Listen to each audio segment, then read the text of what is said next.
মধ্যপ্রাচ্যের অস্থির সময়ে মানবিক সহমর্মিতার এক অনন্য দৃষ্টান্ত স্থাপন করল বাংলাদেশ।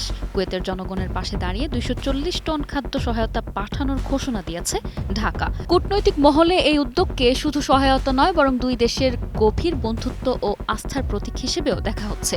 সংকটময় মুহূর্তে কুয়েতের পাশে দাঁড়ানোর এই বার্তা আন্তর্জাতিক অঙ্গনেও ইতিবাচক সাড়া ফেলেছে। রবিবার কুয়েতের পররাষ্ট্র মন্ত্রণালয়ে আনুষ্ঠানিকভাবে খাদ্য সহায়তার প্রতীকী হস্তান্তর অনুষ্ঠিত হয়। অনুষ্ঠানে কুয়েতের পররাষ্ট্রমন্ত্রী শেখ জাররাহ জাবের আল আহমদ আল সাবাহের হাতে বাংলাদেশের পক্ষ থেকে সহায়তার বার্তা তুলে দেন প্রধানমন্ত্রীর বিশেষ দূত ও পররাষ্ট্র বিষয়ক উপদেষ্টা হুমায়ুন কবির। এই সময় দুই দেশের কর্মকর্তারা পারস্পরিক সহযোগিতা আরও বাড়ানোর প্রত্যয় ব্যক্ত করেন।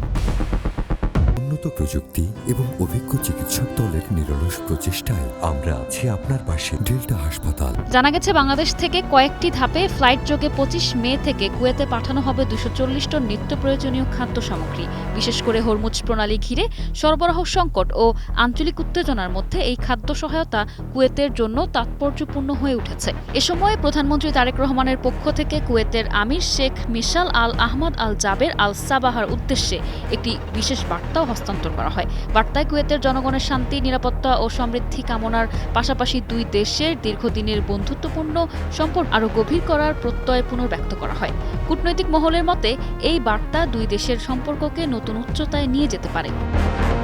এছাড়াও বাংলাদেশ প্রতিনিধি দলে আরও উপস্থিত ছিলেন বেসামরিক বিমান পরিবহন ও পর্যটন প্রতিমন্ত্রী রাশিদুজ্জামান মিল্লাত, পররাষ্ট্র মন্ত্রণালয়ের পশ্চিম এশিয়া অনুবিভাগের মহাপরিচালক মোহাম্মদ হুমায়ুন কবির এবং কুয়েতে বাংলাদেশের রাষ্ট্রদূত মেজর জেনারেল সৈয়দ তারেক হোসেন।